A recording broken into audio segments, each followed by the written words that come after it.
பக்தர்கள் அனைவருக்கும் மற்றும் இந்த மகாநாட்டை ஏற்பாடு செய்தவர்களுக்கும் அதை சார்ந்தவர்கள் அனைவருக்கும் என்னுடைய அன்பும் வாழ்த்துக்கள்.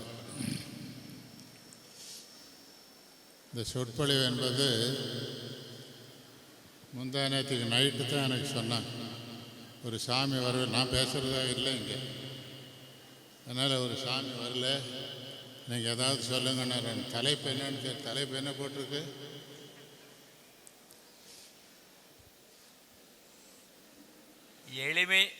எளிமையான அன்னையின் ஏற்றமிகு செய்திகள். அதுக்கு நான் பேசுறதுக்கு எது சம்பந்தமே இருக்காது. ஏன்னா என்கிட்ட சொல்லும் பொழுது சாமி வரல, நீங்கள் ஏதாவது பேசுங்கன்னு சொன்னாங்க. அதனால் நான் பேசி முடித்த பிறகு தலைப்பை நீங்களே தேர்ந்தெடுங்க, அவ்வளோதான் சொல்ல முடியும். இருந்தாலும் அன்னை சாரதாவினுடைய அந்த தெய்வீகத்தை பற்றி நேற்று ஒரு கேள்வியும் கூட கேட்டிருந்தாங்க.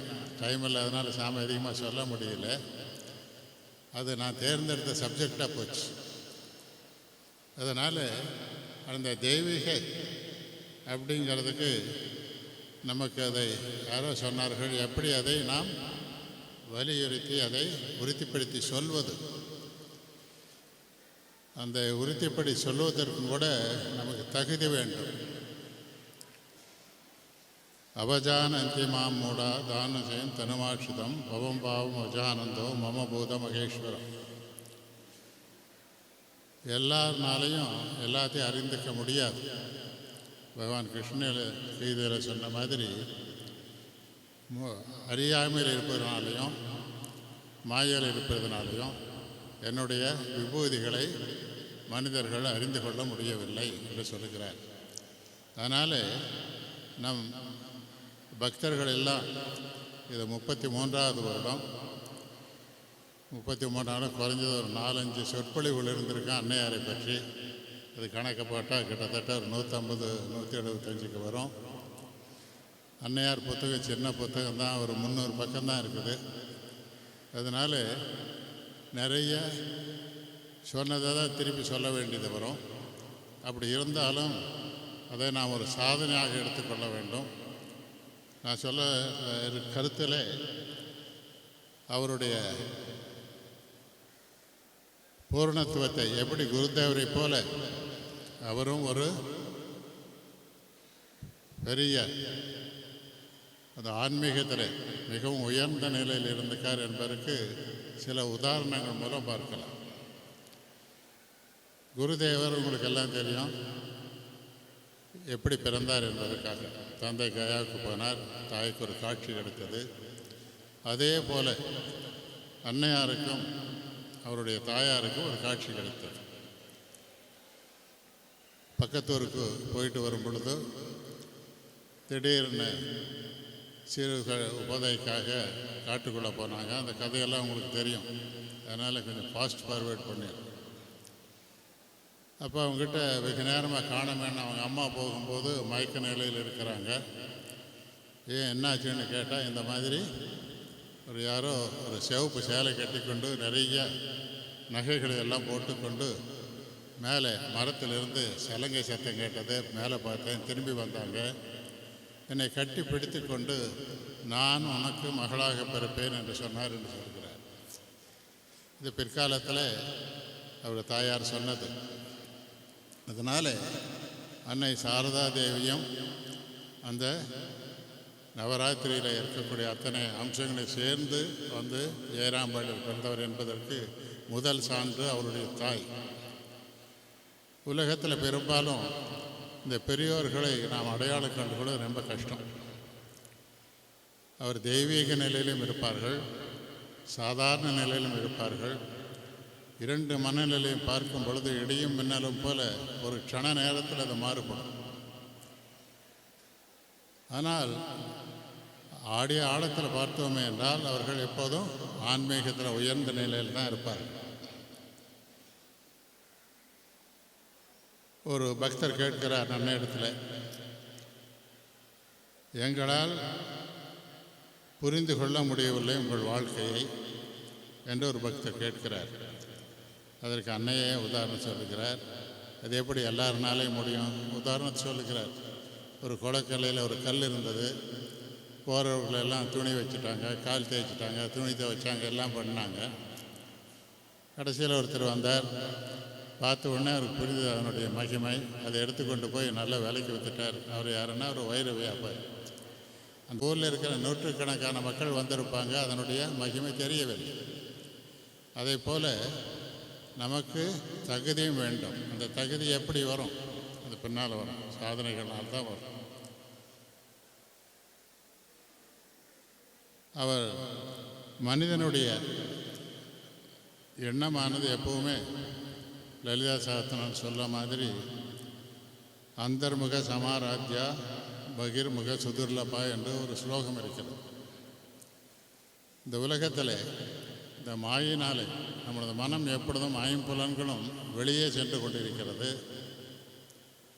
அதை உள்முகமாக திருப்பினால்தான் அந்த உயர்ந்த நிலையாது அல்லது நம்மை யார் என்று அறிந்து கொள்ள முடியவதாவது அந்த இறைவனை பற்றி எண்ணம் அல்லது இறைவனை அறிய வேண்டும் என்ற ஆவலும் வரும். அன்னை சாரதா தேவி தெய்வீக பிறவி. அவர் இந்த உலகத்திற்கு எதற்கு வந்தார் என்றால் அவருடைய பிறப்பு, நடத்தை, வாழ்க்கை எல்லாமே தெய்வீகமானது. ஆனால் அதை மறைத்து வைத்திருந்தார். சாதாரணமாக யாருக்கும் அது சொல்லவில்லை. பேச்சு வார்த்தையில் பை மிஸ்டேக்குன்னு சொல்கிறோமில்ல, ஏதாவது சொல்லிட்டா சரி தெரியும் என்ன சொன்னீங்க, நான் அதை மிஸ்டேக்குன்னு சொல்லிட்டேங்கிற மாதிரி அவங்க வாயாலேயே ஒரு மிஸ்டேக் வந்தது. மிஸ்டேக் இல்லை, அது உண்மை. ராமேஸ்வரம் நிகழ்ச்சி உங்களுக்கு தெரியும். அங்கே மகாராஜா வழிபடுவதற்காக 108 தங்க வெல்லுவர்கள் எல்லாம் பண்ணார். அதை மண்ணால் பண்ண லிங்கம் அது மூடி வைத்திருப்பார். அந்த மூடி எடுத்து பார்க்கும் பொழுது இது நான் வைத்த மாதிரியே இருக்கிறதே என்று முணுமுணுக்கிறார். பக்கத்தில் இருக்கிறவங்களாம் கேட்குறாங்க, என்ன சொன்னீங்க, என்ன இல்லை, ஒன்றும் இல்லை, ஒன்றும் இல்லை. இந்த மாதிரி அரைக்குறையாக அவர்கள் பேசிக்கொண்டு இருப்பதை மற்றவர்கள் பார்த்ததுனால நமக்கு நிறைய உதாரணங்கள் இருக்கிறது. அவதார புருஷர்கள் அவர்களாக யார் என்று சொல்லாவிட்டாலோ அல்லது காட்டாவிட்டாலோ வாழ்க்கையின் மூலமாக மனிதர்கள் அறிந்து கொள்வது ரொம்ப கஷ்டம். கல்மாவிலிருந்து ஒரு பக்தர் வந்து சாமி சாதாரணத்தில் கேட்டார், சுவாமிஜி, குரு மகாராஜா அவதார புருஷர் என்பதை ஏற்றுக்கொள்ள முடிகிறது, சாரதா தேவியாரை ஏற்றுக்கொள்வது முடியலையே என்னன்னு கேட்கிறார். அவர் திருப்பி கேட்கிறார், ராமகிருஷ்ணரை நீ அவதாரர் என்பதை ஏற்றுக்கொள்கிறாயா என்று கேட்கிறார். நான் மனப்பூர்வமாக ஏற்றுக்கொள்கிறேன், அவர்களும் சந்தேகமில்லை என்று சொல்லுகிறார். அதை கேட்டவுடனே யார்தான சொல்லுகிறார், அப்படி என்றால் அப்படிப்பட்ட அவதார புருஷர் என்ன சந்தர்மனுடைய வாழ்க்கை முன்னால் பார்த்திங்கன்னா சின்ன வயசில் இந்த வீட்டில் மாடெல்லாம் இருக்கும், இந்த சாணி என்ன சொல்ல எறும்பாமட்டி தட்டுறது வேலை, அந்த மாதிரி ஒரு பெண்ணையாக வந்து இவர் மனைவியாக ஏற்றுக்கொள்வார் என்று கேட்கும் பொழுது அவருக்கு எனக்கு சந்தேகம் தீர்ந்து விட்டேன் என்கிறார். ஏனென்றால் நான் சொன்னது போல் அந்த தெய்வீகமும் அல்லது உலகத்தில் இருக்கிற அந்த நிலையும் ஒரு இடியும் மின்னலும் போல் ஃப்ராக்ஷன் ஆஃப் அ செகண்டுன்னு சொல்லுவார். அந்த நிலையில் அவருக்கு மாறுகிறதுனால நமக்கு ஒன்றும் தெரியறதில்லை. லேடிஸ் எல்லாம் மன்னிக்கணும், ஜென்ட்ஸுன்னு மன்னிக்கணும். ஒரு 2 நாளைக்கு முன்னாலே 2 வாரம் இருக்கலாம், ஒரு வீட்டுக்கு போயிருந்தேன். அப்போது என்னுடைய நண்பர், அவருடைய அப்பா ஏதோ வெளியே கோயிலுக்கு போகும்போது சாமிஜி நானும் வரேன் அப்படின்னு சொன்னார். அவர் கடைசியில் என்ன பண்ணார் தெரியல, யாரும் ஒன்றும் சொல்ல. திரும்பி கார் ஏறும்போது நான் வரல சாமிஜி, நீங்களே போயிட்டு வாங்க. மனைவி சொல்கிறா, இவர் இப்படி தான் சாமி, 55 வருஷமாக இருக்கிறேன், இவர் இப்படியே தான் பண்ணிகிட்ருக்கிறார். நான் கேட்டேன், 55 வருஷமாக தெரிஞ்சு அந்த அம்மா சொல்கிறது என்ன, இவரே என்னை புரிஞ்சிக்க முடியலன்னு சொல்கிறது இன்டைரக்டாக சொல்கிறார். அதனால் புரியறதுங்கிறது எல்லாருக்கும் ஒரு சாதாரண செயல் இல்லை. இரு மனங்கள் ஒன்றுபட்ட போது அது எந்த ஆன்மீகத்தில் இருந்தாலும் சரி அல்லது உலகத்தில் இருந்தாலும் சரி அது வேறு விதமான நிலையில் தான் இருக்கும். ராமகிருஷ்ணர் அன்னையாரை பற்றி சொல்லும்போதுங்க என்ன சொல்கிறார், சாம்பல் பூசிய பூனை என்று சொன்னார். இன்னொரு முறை சொல்லும்போது சரஸ்வதியின் அவதாரம் என்று சொன்னார். ஒரு முறை ராமகிருஷ்ணரை கேட்கிறார் அன்னை சாரதா தேவியார், நீ என்னை யார் என்று நீ பார்க்கிறீர்கள் என்று சொல்லி கேட்கிறார். அப்பொழுது அவர் சொல்கிறாரு, இந்த மாதிரி கோயில் இருக்க பவதாரணியும் என்னை பெற்ற தாயாரும் இப்பொழுது என்னுடன் பேசிக்கொண்டிருக்கும் இந்த சாரதி எல்லாம் ஒன்றாகத்தான் நான் பார்க்கிறேன் என்று சொல்லுகிறார். அன்னையின் ஆன்மீகத்திற்கு குருதேவர் ரொம்ப ஒரு ஆழம் போட்டவர். அதிகமாக அவருக்கு இது என்ன சொல்லுவது என்று தெரியும். என்றால் நேற்றுக்கு எங்கேயோ படித்துட்டு இருக்கும்போது ஒரு சொன்னார், சுவாமிஜி வந்து ஸ்ரீராமகிருஷ்ணர் சுவாமிஜியை பலவிதமான மேலே சோதிக்கிறார். ஆனால் அவர் தான் சப்தர்ஷியிலிருந்து அழைத்து கொண்டு வந்தார். இந்த சோதனைகள் ஏன் பண்ணணும் அப்படின்னு ஒரு கேள்வி. இந்த சோதனைகள் அவருக்காக பண்ணவில்லை, ராமகிருஷ்ணன் தெரியும், அவர் தான் அழைத்து வந்தவர்.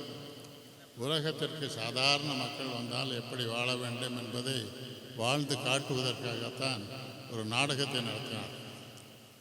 அதனால் இந்த தெய்வீகம் என்பது மிகவும் உயர்ந்த நிலையில் இருக்கிற மனிதர்கள் மற்றும் சாதாரண நிலையில் இருக்கும் அறிய முடியும்.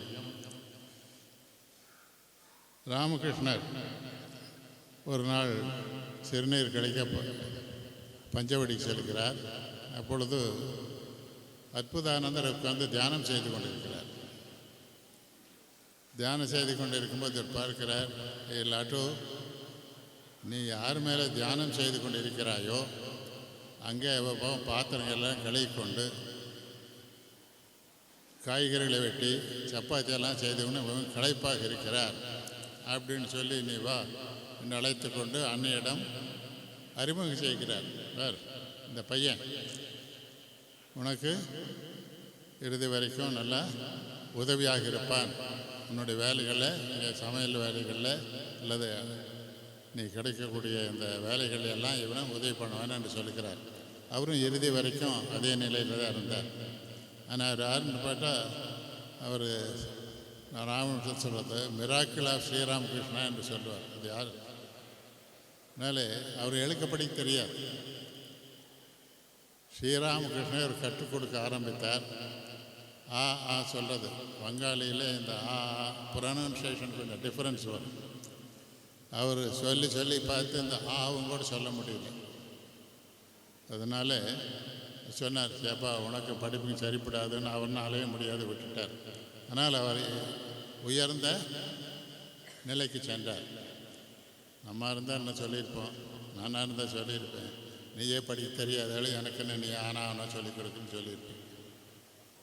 காலம் அந்த மாதிரி மாறிக்கொண்டிருக்கிறது. கேசவானந்தர் ஒரு முறை அன்னையார் வந்த பிறகு அன்னையார் வந்த பொழுது சொல்லுகிறார், இந்த மாதிரி குருதேவர் நாங்கள் வருவதற்கு முன்னையே சமாதி ஆகிவிட்டார், நாங்கள் பார்க்க முடியவில்லையே என்று வருத்தப்பட்டு சொல்லுகிறார். அன்னை அதுக்கு சொல்லுகிறார், தன்னை காட்டி, ஏன் நான் இருக்கிறேன் அல்லவா, குருதேவர் சூட்சும வடிவில் என் உடம்பில் இருக்கிறார் அல்லவா, குருதேவர் என்னிடம் நான் உன்னில் சூட்சும வடிவில் இருப்பேன் என்றும் பல முறை நீயும் நானும் வேறில்லை என்றும் அவரே கூறியிருக்கிறார் என்று அன்னையார் வார்த்தைகளே சொல்லப்பட்டிருக்கிறது. ஆசுமித்ரா என்ற பக்தர் ஒரு முறை அன்னையாரின் புகைப்படத்தை போட்டு அன்னையாரிடம் கொண்டு கொடுக்கிறார். அவர் தலையில் ஒத்திக்கிட்டு அதை பார்க்குறார். அப்பொழுது ஆசுமித்ரா கேட்கிறார், இது யார் படம்? ஏன் படம் தான், உங்கள் படத்தையே நீங்கள் ஏன் தலையில் வச்சுருக்கிறீங்க? இருக்கிறாங்க. அதனுள் ஸ்ரீராமகிருஷ்ணனும் இருக்கிறார் என்பது என்னுடைய நம்பிக்கை. இருக்கிறார் என்று இது சூட்சும வடிவில் இருக்கிறார் என்பதை பல முறை சொல்லுகிறார். குருதேவர் எப்பவும் உன்னுடன் இருக்கிறார் என்ற நம்பிக்கையுடன் இரு, நானும் எப்போதும் உன்னுடன் இருக்கிறேன். குருதேவர் அன்னையரிடத்தில் சொன்னதாக அவரே சொல்லுகிறார். யாரெல்லாம் உன்னிடத்தில் வருகிறார்களோ அவருடைய இறுதி காலத்தில் நான் வந்து முக்தி அளிப்பேன் என்று ஸ்ரீராமகிருஷ்ணர் என்னிடம் சொன்னார் என்பதை அன்னை சாரதா தேவியார் சொல்லியிருக்கிறார். ராமகிருஷ்ணன் அவ்வாறு சொன்னது எல்லாமே அவருடைய வாழ்க்கையெல்லாம் பார்க்கலாம். சோடசை பூஜை பண்ணி அவருடைய சாதனைகள் அனைத்தையும் அவருடைய காலநிலையில் அர்ப்பணித்து சாஷ்டாங்கமாக நமஸ்காரம் செய்து தன்னுடைய ஜபமாலையும் கூட அந்த அன்னையின் காலில் சமர்ப்பித்தார். பிரம்மச்சாரி வரதர் என்பவர் அன்னையாருக்கு கடிதங்களை படித்து காட்டக்கூடியவர். அவர் படித்து காட்டி கொண்டிருக்கும் பொழுது திடீரென்று அன்னை, நான் எங்கேயோ ஒரு கிராமத்தில் பிறந்தவன், எனக்கு என்ன படிப்பும் கிடையாது, ஒன்றும் கிடையாது, எப்படி இருக்கிறேன், ஏன் வந்து எல்லாரும் பெரியவர்கள், பணக்காரர்கள், ஏழைகள் அல்லது வாழ்க்கையில் வழித்தவர்கள் எல்லாரும் வந்து என் காலில் வந்து விழுந்து நமஸ்காரம் பண்ணுகிறார்களே அப்படி என்று சொல்லி அமைதியாக விடுகிறார். அப்பொழுது வரதன் கேட்கிறார், அம்மா, எப்போதும் உன்னுடைய தெய்வீக நிலையை நீங்கள் எண்ணுவீர்களா என்று கேட்கிறார். அப்பொழுது அன்னை சொல்லுகிறார், அது எப்படி முடியும்? அப்படி என் மனம் உயர்ந்த நிலையில் இருந்தால் எப்படி இந்த உலக காரியங்களை என்னால் செய்ய முடியும்? பலருக்கு உதவும் முடியும். ஆனால் நான் நினைத்தால் என்னில் அடுத்த கணம் நான் அந்த உயர்ந்த நிலைகளுக்கு செல்ல முடியும் என்பது எனக்கு இது ஒரு திருவிளையாடல் போன்றது என்று சொல்கிறார். நிகிலானந்தர் சொல்லும்போது, அன்னை சாரதையை வெளிப்போக பார்த்தால் ஆன்மீக சாதனைகள் கிரியைகளோ ராமகிருஷ்ணர் செய்ததைப் போல காண முடியாது. அவருடைய வாழ்க்கையானது அமைதியான சேவையும் வழிபாடும் தியானமும் ஆகும். அதே சமயம் தன் அன்றாட கடமைகளை தவறாமல் செய்து வந்தார்.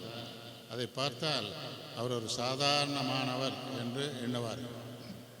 ஆனாலும் அவர் ஆன்மீகத்தில் உயர்ந்த நிலையில் இருந்தார் என்று சொல்லுகிறார். அன்னையின் அன்பு ஒரு பக்கம் தாயாக தென்பட்டாலும் அவர் ஒரு சாதாரணமானவர் என்று எண்ணுவது தவறாகும். பவராதினியே அன்னை சாரதா தேவியாக தோன்றி சிறந்த தாயாகவும் ஆன்மீக குருவாகவும் விளங்கினார் என்று எழுதுகிறார். அந்த உயர்ந்த நிலை வருவதற்கு எல்லாருனாலையும் படிப்படியாக, நேற்று யாரோ ஒரு கேள்வி கேட்டாங்க, மறு ஜென்மம் இருக்குதான்னு கேட்டாங்க இல்லையா? அந்த மறு ஜென்மத்துக்கு எல்லாம் சிவபுராணம் தெரிஞ்சவங்க நிறையா இருக்கீங்களா? சிவபுராணத்தில் கல்லாய் சொல்லுங்க, அதில் 5வது வரியில் எல்லா பிறப்பும் பிறந்திழைத்தேன் என்பெருமானவர் எத்தனையோ வந்திருக்கு. அதுக்கு அடுத்த வரி என்ன சொல்கிறார்? மெய்யேவன் பொன்னடிகள் கண்டு என்று வீடுற்றேன் அப்படின்னு என்ன அர்த்தம்? அதுக்கு கூட அதுதான், வேறு ஒன்றும் சொல்ல வேண்டியது. எத்தனை ஜென்மம் முனிவர்கள் தேவர்கள் எல்லாம் எடுத்தாலும் கூட எப்பொழுது அந்த இறைவனடியை நாம் பற்றி கொள்கிறோமோ, அவனோட அருள் இருக்கிறதோ, அவனை காண முடிகிறதோ, அன்றைக்குத்தான் நான் வீடு பேர் பெற முடியுமே ஒழிய மற்ற இடங்களில் இல்லை. ஸ்ரீராமகிருஷ்ணர் சொல்லும் பொழுது சீடர்கள் பலவும் விழிப்புணர்வை ஏற்படுத்தியதோடு பலருக்கு முக்தியும் கொடுத்திருக்கிறார் அன்னை. ஏன்னா ஸ்ரீராமகிருஷ்ணன் சொன்னதுனால முக்தி கையில் இருக்கிறது, எப்பவும் அவருக்குனால கொடுக்க முடியும். அன்னையின் மனநிலையும் அப்படியே. அன்னையின் வார்த்தைகளிலேயே சொல்லப்போனால் ஸ்ரீராமகிருஷ்ணனை பற்றி தான் எல்லாம் சொல்கிறாங்கன்னு அவர் கேட்கிறார். அவர் எப்பவும் ஆன்மீகத்தில் இருந்தார். கிருஷ்ணன்னு சொல்கிறதுக்குள்ளே அவர் பெரிய நிலைக்கு போயிடுறார். அன்னையாரத்தில் பார்த்தா அதெல்லாம் ஒன்றுமே இல்லையான்னு சொல்லுகிறார். ஆனால் அன்னையாரே ஒரு சமயம் சொல்லுகிறார், நான் தட்சிணேஸ்வரத்தில் இருந்தபோது அருகில் இரவில் யாரோ புல்லாங்குழல் வாசிக்கும் சத்தம் கேட்கும். இறைவன் தான் புல்லாங்குழல் வாசிக்கிறான் என்று எண்ணுவேன். உடனே என்னுடைய மனம் சமாதி நிலைக்கு சென்றுவிடும். எப்படி குருதேவர் கிரு என்று சொன்னால் அந்த உயர்ந்த நிலைக்கு போகிறாரோ, அன்னையும் அந்த உயர்ந்த நிலையில் தான் இருக்க முடியும் அல்லது இருந்தார் என்பது தெரிகிறது. அன்னையின் வாழ்க்கையில் நான் பார்க்கும்போது எப்படி உயர்ந்த நிலைக்கு சென்றது மட்டுமல்லாமல் எப்படி அந்த நம்ம மனித குலத்திற்கு அது பார்க்கலாம், எந்த நிலையில் நம்ம பார்க்கலாம் என்று பார்த்தால் ஒரு சில குறிப்புகள். அவருடைய தாயன்பானது மனித குலத்தை ஈர்த்தது. முதல் அவருடைய தூய்மையான வாழ்க்கையும் தியாகமும் எல்லோரையும் வெளிப்படைய செய்தது. மூன்றாவது எளிமையும் ஞானமும் ஆச்சரியப்படும்படியாக இருந்தது. சத்தியத்தின் மேல் இருந்த பற்றும் தன்னடக்கமும் பிரமிக்கத்தக்கதாக இருந்தது. அவருடைய அனுதாபமும் நல்லெண்ணமும் ஆயிரக்கணக்கானவர்களை துன்பத்திலிருந்து மீட்டது. அவருடைய பரிவும் மன்னிக்கும் மனப்பான்பும் பலவிதமான தீய பழக்கங்கள் உள்ளவர்களை புனிதமாக்கியது. அவருடைய பொறுமையும் விடாமுயற்சியும் அனைவருக்கும் ஒரு பாடமாக அமைந்தது. அவருடைய வார்த்தை கூறும் உபதேசங்கள் மிகவும் இனிமையாகவும் கண்ணியமாகவும் இருந்தது. பொது அறிவும் அவருடைய பணிகளில் உள்ள ஆற்றலும் திறமையும் மற்றவர்களுக்கு உதாரணமாக இருந்தது. குடும்பத்தில் உள்ளவர்களுக்கு அவர் கொடுத்த ஆன்மீக அறிவியல்களும் அன்றைய குடும்ப வாழ்க்கை முறையை மிகவும் பயனுள்ளதாக இருந்தது. கடமைகளில் இருந்த பொறுப்பும் தன்னலமற்ற சேவையும் எல்லோருக்கும் ஒரு உதாரணமாக இருந்தது என்று சுருக்கமாக நாம் சொல்லலாம்.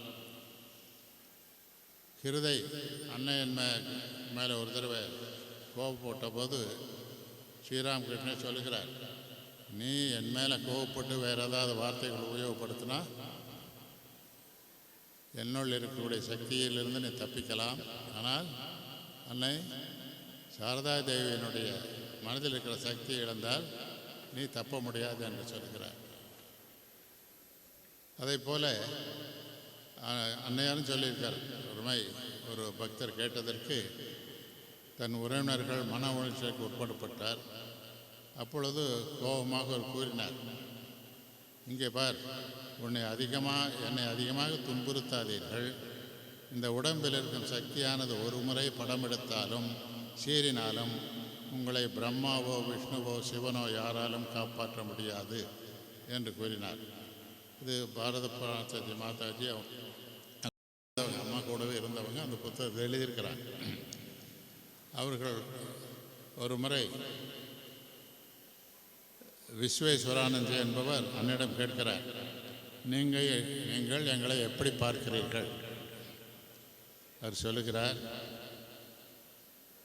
நாங்கள் உங்கள் குழந்தைகள். நீங்கள் அனைவரும் நாராயணனாக பார்த்தால் நீங்கள் எங்களை உங்கள் குழந்தைகளாக எண்ண மாட்டீர்கள் அல்லவா என்று அந்த பக்தருக்கு ஒரு சந்தேகம். நீ எல்லாம் நாராயணன்னு சொல்கிறீங்க, அப்போ ஒரு தடவை அம்மா என் குழந்தைங்கிறீங்க, அது எப்படி ரெண்டும் முடியும்னு கேட்குறாங்க.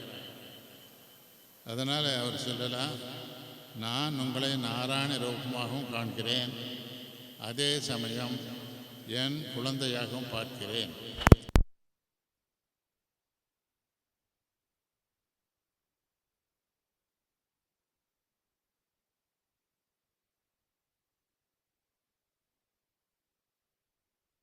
போச்சு.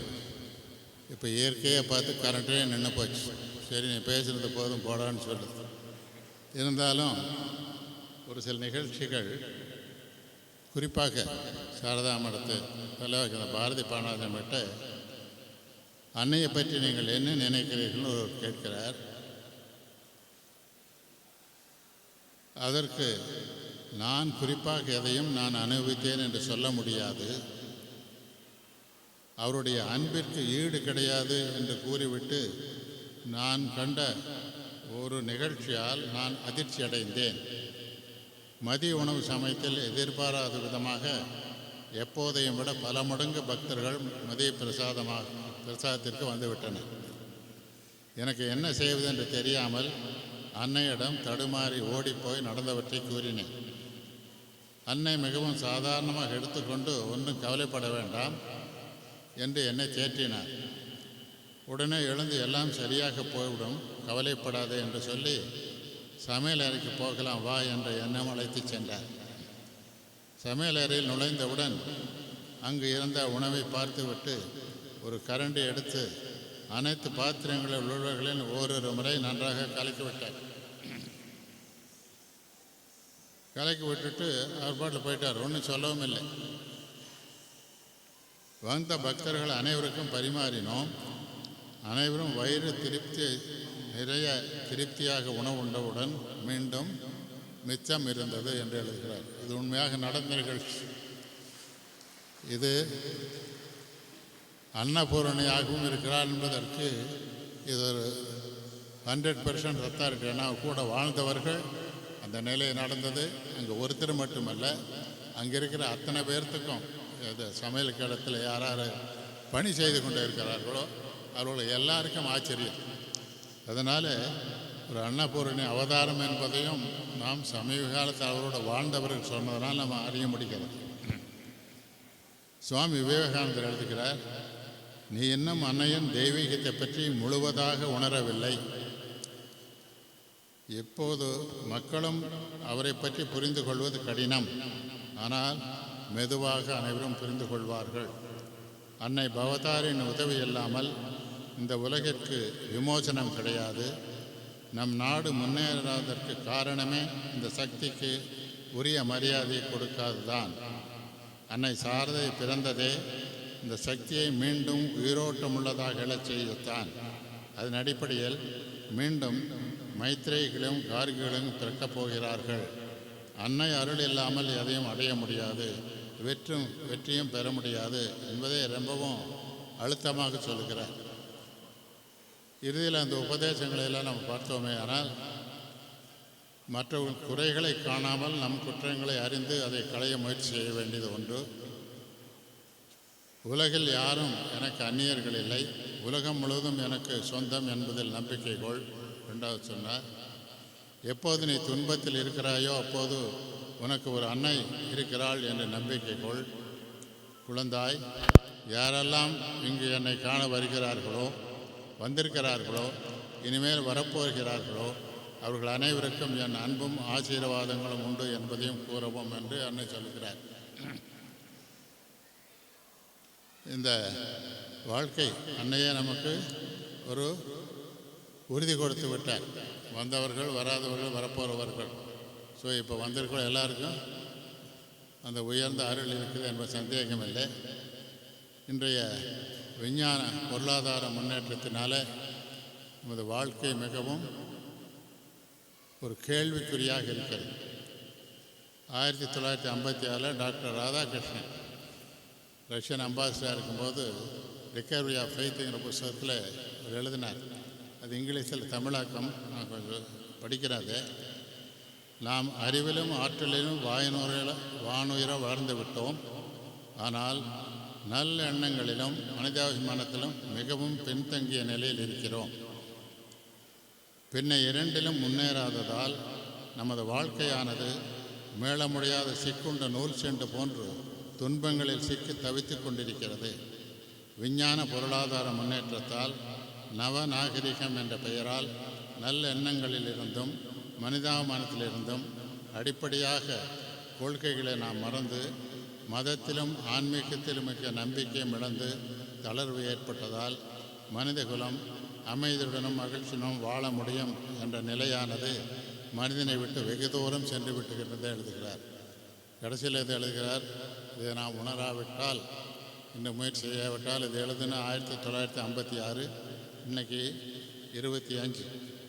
அதனால் கிட்டத்தட்ட 80 ஆண்டுகளுக்கு முன்னால் எழுதியிருக்கிறார். இன்றைய விஞ்ஞானம் எவ்வளவு தூரம் முன்னேறி இருக்கிறது, அதனால் எவ்வளவு தூரம் நாம் நேற்றெல்லாம் சாமிகள்லாம் சொல்லாங்க, இந்த செல்ஃபோன் மற்ற கேட்கட்சத்தை பற்றியெல்லாம் சொன்னோம். இதையெல்லாம் உணர்ந்து நாம் உண்மையாக பாடுபடுவோமேயானால் அந்த உயர்ந்த நிலையை அடைய முடியும். இல்லை என்றால் எல்லோரும் அந்த மனத அமையுடனும் மகிழ்ச்சியுடன் வாழ முடியும் என்பது ஒரு கேள்விக்குறியாகவே இருக்க வேண்டுமா அவர் எழுதி முடிக்கிறார். அதனால் இந்த ஆன்மீகத்தை வந்த பக்தர்கள் எல்லோருக்கும் வேண்டுகோள், இந்த குருதேவருடைய வாழ்க்கையில் காஸ்பல் ஆஃப் ஸ்ரீராமகிருஷ்ண மொழிய மதம் தினம் ஒரு 5 பக்கங்களாவது படிங்க. மூளையில் வரும். அது எது இருந்தாலும் சரி, நல்லதாக இருந்தாலும் தீயதாக இருந்தாலும் சரி. அந்த சுயற்புகள் அதிகமாக அந்த பழக்கம்தான் அதிகமாக வழியாக தான் அடிக்ஷன்னு சொல்லும். அதனால் நாம் நல்லவைகளை எண்ணி நல்லவைகளை செய்து நல்லவைகளையே சொல்லி இந்த சத்சங்கத்தின் மூலமாக எல்லோரும் அந்த உயர்ந்த நிலையை அடைவதற்கு பாடுபடுவோம் என்று இன்றைக்கு மீண்டும் டீடெடிகேஷன் என்று சொல்வது போல பக்தர்கள் எல்லோரும் அந்த உயர்ந்த நிலையை அடைய அன்னை அருள் புரிய வேண்டும் வேண்டி வாய்ப்புக்கு நன்றி கூறி விடைபெறுகிறேன். வணக்கம்.